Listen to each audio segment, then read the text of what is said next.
semuanya, kenalin aku Reina Nisa dengan NPM 2306165055. Kali ini aku akan merangkum hal yang luar biasa yang disampaikan oleh Dr. Lara dalam video ini. Kalian pernah dengar gak kalau otak hanya berkembang di masa kanak-kanak atau berhenti berkembang setelah masa pubertas? Ternyata hal ini adalah mitos. Faktanya, otak adalah organ yang mempunyai fungsi neuroplastisitas. Artinya, kemampuan otak untuk berubah dan mereorganisasi sepanjang hidup sebagai respon dari pengalaman, perilaku, dan pembelajaran. Perilaku dan latihan aktif merupakan pendorong yang paling kuat untuk perubahan neuroplastisitas ini. Perubahan yang terjadi dapat bersifat positif ataupun negatif. Positif artinya kita belajar keterampilan baru, sedangkan negatif dapat berupa kecanduan. Lalu, bagaimana neuroplastisitas bekerja? Neuroplastisitas bekerja dengan 3 cara. Yang pertama dengan cara kimiawi. Otak akan meningkatkan konsentrasi sinyal kimia atau neurotransmitter antar neuron yang memungkinkan komunikasi yang lebih cepat. Hal ini akan mendukung pembelajaran dan proses memori jangka pendek. Yang kedua, struktural. Otak secara fisik dapat mengubah koneksi antar neuron, baik memperkuat koneksi ataupun membuat jalur yang baru.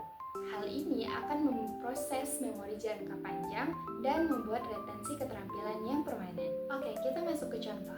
Saat seseorang belajar bermain piano dan ia merasa bahwa hari ini dia sudah lebih bisa, kemudian keesokan harinya ia mencoba lagi, ternyata ia melupakan salah satu pembelajaran yang telah ia pelajari kemarin. Hal tersebut disebut dengan neuroplastisitas dengan cara kimiawi.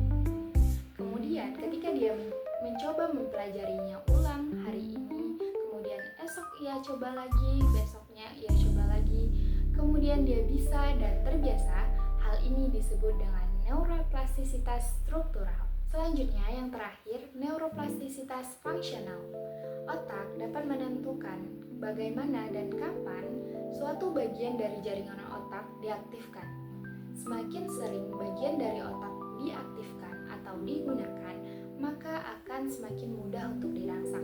Artinya, sesuatu akan lebih mudah dan lebih otomatis kita lakukan ketika kita terbiasa melakukan hal tersebut. Contohnya, saat kita bermain piano tadi.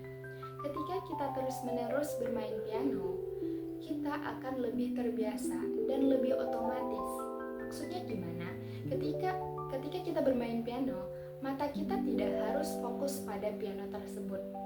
Otomatis tangan kita sudah tahu apa yang sedang kita lakukan, apa yang sedang kita pencet. Mitos selanjutnya, beberapa orang mungkin percaya bahwa otak hanya bekerja di waktu-waktu tertentu dan diam ketika kita tidak melakukan apa-apa. Faktanya, otak itu sangat aktif, bahkan ketika kita sedang beristirahat dan tidak melakukan apa-apa.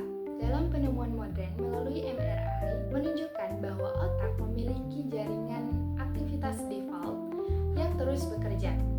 Jadi, otak selalu sibuk memelihara dirinya, memproses memori masa lalu, dan mempersiapkan diri untuk tindakan masa depan. Oke, sekarang mari kita bahas fokus utama dari penelitian Dr. Lara Boyd, yaitu pemulihan dari stroke. Tahukah kalian bahwa stroke adalah penyebab utama kecacatan jangka panjang pada orang dewasa secara global? Dalam penelitiannya, Dr. Lara Boyd menemukan kegagalan yang besar. Intervensi dan rehabilitasi yang ada saat ini seringkali tidak efektif. Masalahnya ada 2.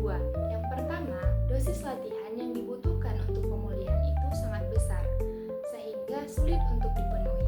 Yang kedua, dan yang paling penting, variabilitas individu itu sangat tinggi. Artinya, otak setiap orang dalam bereaksi terhadap terapi dengan cara yang berbeda-beda.